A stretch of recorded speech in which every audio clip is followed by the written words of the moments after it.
ஸ்ரீமத்யே கோதாய நமஹ. ஆண்டாள் நாச்சியாருடைய திருவவதார உற்சவமான ஆடிப்பூர உற்சவம் வெகு விமரிசையாக நடைபெறுகிறது. அதில் முதல் திருநாளன்று காலை தாயார் விசேஷ அலங்காரத்துடனும் ஆண்டாளும் ரங்கநாதரும் தட்டொளி மண்டபம் என்று சொல்லக்கூடியதான மகா மண்டபத்திலே தட்டொளி முன்பு அலங்காரமாக எழுந்தருளுகிறார்கள். அங்கே பேரிதாரணம் என்று சொல்லக்கூடியதான பேரி என்ற வாத்தியத்தில் ரக்ஷாபந்தனம் செய்து வைகானச பகவத் சாஸ்திரத்தில் கூறப்பட்ட சாஸ்திரோக்தமான மந்திரங்களை கூறி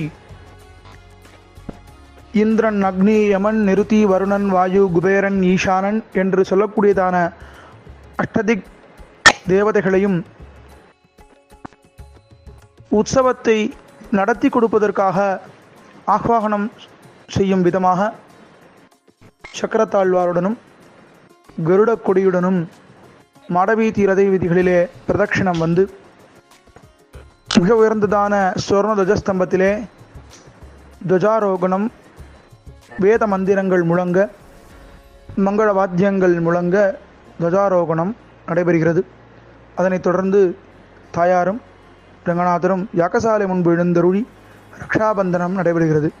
அதனைத் தொடர்ந்து முதல் மண்டபமான சிங்கமால் கொருட மண்டபத்திலே விசேஷ திருமஞ்சனம், திருவாராதனம் ஆகியவை நடைபெறுகிறது.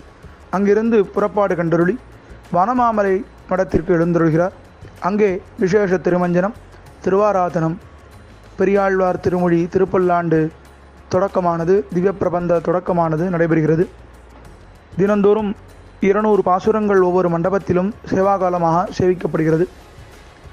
அன்று இரவு ஆண்டாள் நாச்சியாரும் ரங்கநாதரும் 16 வண்டி சப்பரம் என்று சொல்லக்கூடியதான 16 சக்கரங்களை உடையதான 16 செல்வங்களும் நமக்கு அளிப்பதற்காக ஆண்டாள் நாச்சியாரும் ரங்கநாதரும் ரதவீதிகளிலே எழுந்தருளி நமக்கு அருள்பாலிக்கிறார்கள். திவ்ய தேசங்களிலுமே கடைசி உற்சவத்தன்றே ரதோத்சவம் நடைபெறும்.